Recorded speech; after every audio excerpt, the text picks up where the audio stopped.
Bonjour à tous et bienvenue dans l'analyse spéciale reporter. Sur cette playlist, tu trouveras tous les reportages télé sur les rappeurs français, donc si tu veux suivre l'actualité, n'hésite pas à t'abonner et liker la vidéo pour m'encourager à partager ces reportages. Sur ce, bon visionnage à tous. À la musique avec ce duo PNL, c'est un peu le duo de la rentrée, un nouvel album qui s'appelle Dans la légende. Natacha Priou nous explique pourquoi. Il détrône Céline Dion au palmarès des meilleures ventes d'albums. Un mois après sa sortie, Dans la légende est déjà disque de platine. Leur troisième album en 18 mois. Leur clip affole les compteurs YouTube en millions de vues en quelques semaines. PNL, c'est le carton rap de 2016. On voyage. Je m'en bats les couilles, je suis fire. Je vois que sur une plaquette taille. Je sais pas pourquoi je déraille. Derrière ces trois lettres, on sait peu de choses. Les deux frangins de 27 et 29 ans, originaires de Corbeil-Essonnes, se tiennent loin des médias et des majors. Autoproduit, PNL n'accepte aucune interview, aucune sauf une, pour un journal américain, de quoi bien attiser le mystère. Tu testes, on sort le bras. Je comprends pas pourquoi on ne comprend pas. Côté musique, ils importent le cloud rap, ou rap atmosphérique. Voix vocodée et nappe électro, PNL ralentit le tempo.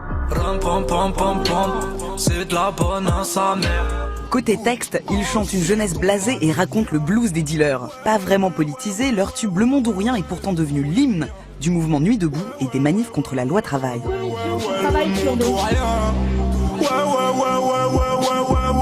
Moi ça me convient. Nouvelle génération de rappeurs, PNL c'est aussi une nouvelle esthétique.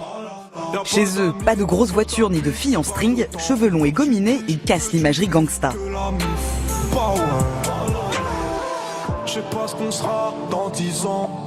Et c'est peut-être pour ça que PNL est écouté tant dans les cités que dans les sphères branchées. Je suis seul sur ma planète et je nique tout en disant Hamdoullah dans ma galère. Alors ça vous intéresse l'univers de PNL?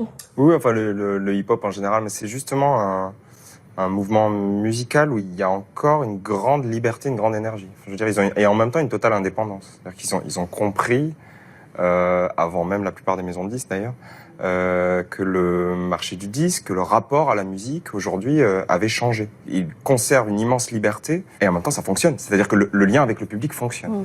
Et puis leur son, je retrouve dans leurs arrangements quelque chose de soigné, dans les claviers, dans les rythmiques, et c'est pour moi du coup une qualité assez étonnante. Les textes, c'était encore autre chose, évidemment. Oui, mais alors ils sont peu engagés. On a bien souligné qu'ils n'étaient pas vraiment politisés, en tout cas, même s'ils ont été peut-être récupérés par Nuit debout. Mais... Oui, mais je pense que, le fait, par exemple, là, dans le reportage, on voit qu'ils ne donnent pas d'interview, par exemple, c'est-à-dire ne pas rajouter de mots sur les mots qu'on a déjà posés dans nos textes. Enfin, je veux dire, rien que ça, c'est extrêmement moderne, en fait. Et c'est profondément libre. Je me répète, mais ils ont tout compris. Et vous,